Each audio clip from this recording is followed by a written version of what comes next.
अस्सलाम वालेकुम students. Chapter जो है वो हमारा ख़त्म हो चुका है और आज हमने इसके शॉर्ट क्वेश्चंस करने हैं। जो चैप्टर के एंड में शॉर्ट क्वेश्चंस है एक्सरसाइज में वो भी आपने प्रिपेयर करने हैं और चैप्टर के अंदर से डेफिनेशंस और भी कुछ शॉर्ट क्वेश्चंस जो हैं वो बन सकते हैं, तो आपने उन पे भी जो है वो फोकस करना है। ठीक है, तो जो आपका लास्ट पेज है इस पे भी दो शॉर्ट क्वेश्चन जो है वो यहाँ से बन सकते हैं। तो एक ये वाली जो आपकी एग्जांपल है कि आपने ये प्रूव करना है कि T is equal to R C, यानी जो जो आर सी टाइम कांस्टेंट है ये टी के बराबर है, कैसे? तो आपने ये प्रूव करना है, ये भी शॉर्ट क्वेश्चंस में आ सकता है। और यहाँ पे एक साइड पे दिया हुआ है इंटरेस्टिंग एप्लीकेशन जिसमें कैपेसिटर की चार्जिंग और डिस्चार्जिंग का यूज़ जो है वो दिया गया है। जो गाड़ी के विंड शील्ड होती है ना, उसके ऊपर जो वाइपर्स लगे होते हैं, जब बारिश वगैरह होती है तो हम उनको चलाते हैं तो पानी वहाँ पे इकट्ठा ना हो जाए, तो आपको पता है कि वो मूव जो है वो करते हैं। ठीक है, तो उनके पीछे जो है जो काम कर रहा होता है इलेक्ट्रिक सर्किट, उसमें कैपेसिटर लगे होते हैं और कैपेसिटर का जो चार्जिंग टाइम है, जो ऑन ऑफ टाइम है वाइपर्स का, जो कैपेसिटर का टाइम कांस्टेंट है उसके मुताबिक है, यानी कैपेसिटर ने कितना टाइम चार्जिंग के लिए लेना है, कितना टाइम डिस्चार्जिंग के लिए लेना है। तो इस तरह से ये वाली एप्लीकेशन जो है वो आप कैपेसिटर की चार्जिंग और डिस्चार्जिंग में, यानी आपको शॉर्ट क्वेश्चन जो है वो इस तरह का आ सकता है। तो उसके बाद एक्सरसाइज के जो शॉर्ट क्वेश्चन है, फर्स्ट शॉर्ट क्वेश्चन है the potential is constant throughout a given region of space, is the electric field zero और non zero in the region explain. तो सबसे पहले तो हम ये देख लेते हैं कि जो हमारा पोटेंशियल है और इलेक्ट्रिक फील्ड है उसके दरमियान रिलेशन क्या है। तो हमने फार्मूला पढ़ा था E is equal to delta V divided by R, यहाँ पे माइनस का साइन भी है। तो अगर पोटेंशियल डिफरेंस ज़ीरो है इट मीन्स डेल्टा वी जो है वो ज़ीरो है। ठीक है, तो यहाँ से हम कह सकते हैं कि E जो है वो भी उस रीजन में ज़ीरो होगा। सेकंड है suppose that you follow an electric field line due to a positive point charge, do electric field and potential increases और डिक्रीज। ठीक है, तो आपने इस क्वेश्चन में ये देखना है कि इलेक्ट्रिक फील्ड का और जो पोटेंशियल है उसका डिस्टेंस के साथ जो है वो क्या रिलेशन है। तो वहीं से फिर आप अंदाज़ा लगा सकते हैं, क्योंकि आप एक पॉइंट चार्ज को जो है वो फॉलो कर रहे हैं, पॉजिटिव पॉइंट चार्ज। ठीक है, तो उसकी इलेक्ट्रिक फील्ड लाइंस है। तो आपने ये देखना है कि इलेक्ट्रिक फील्ड लाइंस का रिलेशन है ई डायरेक्टली प्रोपोर्शनल टू 1/r², यानी डिक्रीज़ ही होगी, इलेक्ट्रिक फील्ड भी डिक्रीज़ होगी।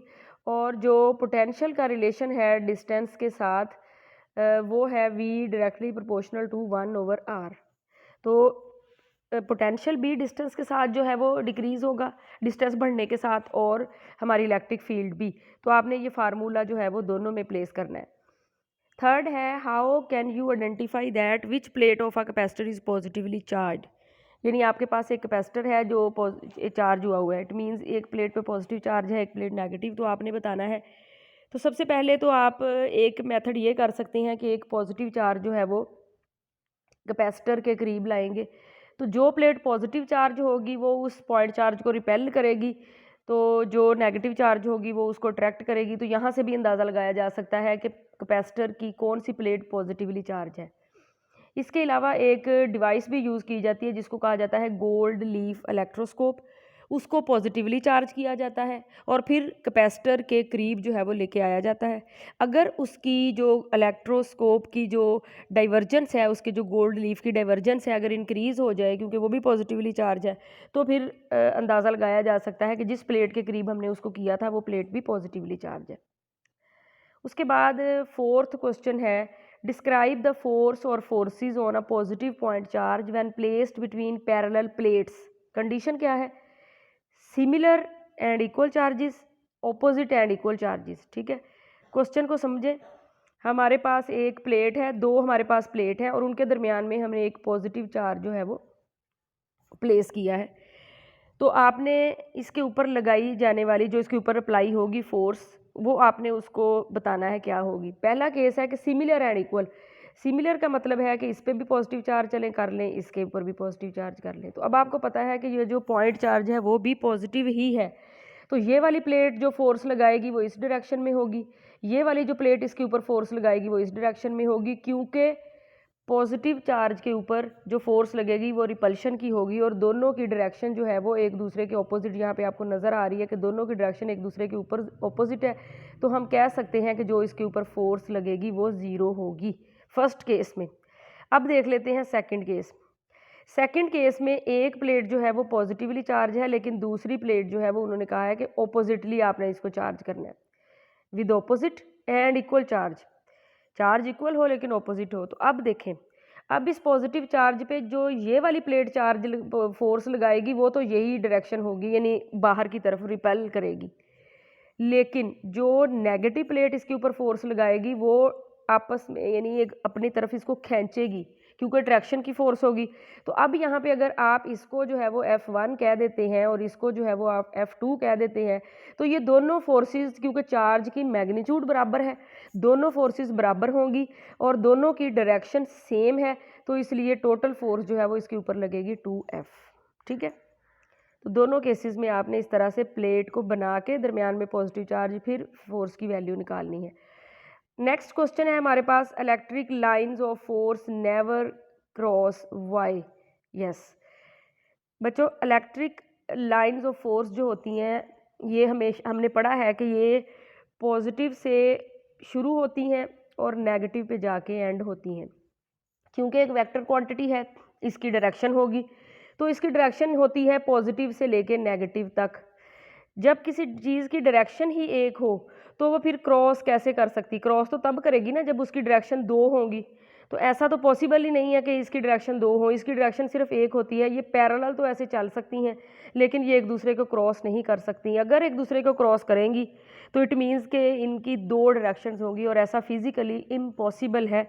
Electric field lines have only one direction, positive to negative. 12.6 है, if a point charge q of mass m is released in a non-uniform electric field with field lines pointing in the same direction, will it make a rectilinear motion? सबसे पहले तो non uniform electric field का मैंने आपको पहले भी बताया है, दोबारा बता दूं। इलेक्ट्रिक फील्ड लाइंस यानी ऐसी रीजन जहाँ पे इलेक्ट्रिक फील्ड लाइंस की जो डेंसिटी है, या आप कह लें कि जो उसकी वैल्यू है वो कांस्टेंट ना हो, कहीं पे ज़्यादा हो कहीं पे कम हो, तो ऐसी फील्ड जो है वो नॉन यूनिफॉर्म फील्ड जो है वो कहलाती है। आपने क्या करना है, आपने एक पॉइंट चार्ज को वहाँ पे रखना है जहाँ पे इलेक्ट्रिक फील्ड लाइंस जो है वो नॉन यूनिफॉर्म है, डायरेक्शन जो है वो उनकी सेम है, तो क्या वो चार्ज ऐसे सीधा जाएगा या कुछ डिफरेंट टाइप की मोशन जो है वो फॉलो करेगा? तो इसके लिए दो हो सकते हैं, पॉसिबिलिटीज़ दो हो सकती हैं। अगर आपके पास आइसोलेटेड पॉजिटिव चार्ज है और उसकी इलेक्ट्रिक फील्ड है तो ये भी यूनिफॉर्म ही है, चार्ज के पास ज़्यादा है, चार्ज से दूर जो है वो कम है। तो अगर आप यहाँ पे कोई चार्ज प्लेस करते हैं तो वो रेक्टिलिनियर मोशन ही इख्तियार करेगा, यानी स्ट्रेट लाइन, चाहे आप आइसोलेटेड पॉजिटिव ले लें चाहे आप आइसोलेटेड नेगेटिव ले लें। लेकिन अगर आप लेते हैं इलेक्ट्रिक फील्ड लाइंस जो है वो एक पॉजिटिव और एक नेगेटिव की वजह से, तो आपको पता है कि ये लाइन थोड़ी कर्व्ड शेप भी बनाती हैं, तो वहाँ पे फिर वो रेक्टिलिनियर नहीं बल्कि कर्व्ड लाइन या इस तरह का पाथ जो है वो इख्तियार करेगा। नेक्स्ट है, is E necessarily zero inside a charge rubber balloon if balloon is spherical, assume that charge is distributed uniformly over the surface. Yes, E zero ही होगा। हाउ? आपको पता है कि ये एक स्फीयर है, इसको अगर आप चार्ज करेंगे तो चार्ज इसकी आउटर सरफेस के ऊपर आएगा, आउटर सरफेस के ऊपर रिजाइड करेगा। तो अगर इनसाइड हम देखना चाहते हैं इस पॉइंट पे, तो इस पॉइंट पे आप एक गॉसियन सरफेस क्रिएट करें, उस गॉसियन सरफेस के ऊपर जो है वो आप लगाएंगे फाई की वैल्यू निकालेंगे। फाई की वैल्यू होती है Q divided by epsilon not. याद रखें, अगर चार्ज बाहर वाली साइड पे है तो यहाँ पे कोई चार्ज नहीं होगा, जब चार्ज नहीं होगा तो आप ये कहेंगे कि इसमें जो फाई है वो क्या हो जाएगा, ज़ीरो। इस केस में क्योंकि चार्ज ज़ीरो है तो फाई ज़ीरो हो जाएगा। नेक्स्ट, आपको पता है कि फाई किसके बराबर होता है, फाई बराबर होता है ई ए के। ठीक है, ये गॉसेस लॉ की फर्स्ट एप्लीकेशन में भी हमने पढ़ा हुआ है। अब हमने देखा कि फाई ज़ीरो है, तो अगर आप कहते हैं कि ये ज़ीरो है, फाई ज़ीरो है, तो इट मीन्स या तो ए ज़ीरो है या ई ज़ीरो है। अगर एक सरफेस है तो उसका एरिया होगा, इसलिए ए ज़ीरो नहीं होगा, लेकिन ई जो है वो ज़ीरो लाजमी है कि ई जो है वो फिर ज़ीरो होगा। तो एक चार्ज रबड़ बलून के अंदर ई की वैल्यू जो है वो क्या होती है, 0 होती है, क्योंकि चार्ज सारा आउटर सरफेस पे चला जाता है, इनसाइड कोई चार्ज नहीं होता तो कोई फील्ड नहीं होती। नेक्स्ट हमारा क्वेश्चन है, is it true that Gauss's law states that is it true that Gauss's law states that the total number of lines of force crossing any closed surface in the outward direction is proportional to the net positive charge enclosed within surface।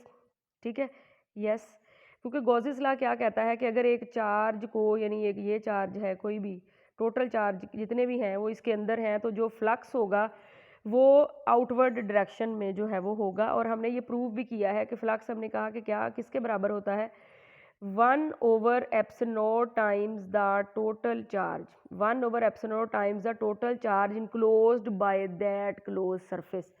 तो ये तो जो है वो constant है, तो it means phi जो है वो फिर किसके प्रोपोर्शनल हुआ, क्यू के प्रोपोर्शनल हुआ, और क्यू जो है वो इसके ऊपर नेट चार्ज है।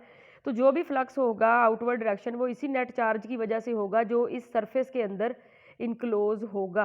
तो ये स्टेटमेंट जो है वो ट्रू है कि जो भी सरफेस फ्लक्स उसके ऊपर बनेगा वो जो नेट चार्ज उसके अंदर होगा उसके डायरेक्टली प्रोपोर्शनल होगा। ये आपने गॉसेस लॉ की स्टेटमेंट में भी आपने पढ़ा हुआ है।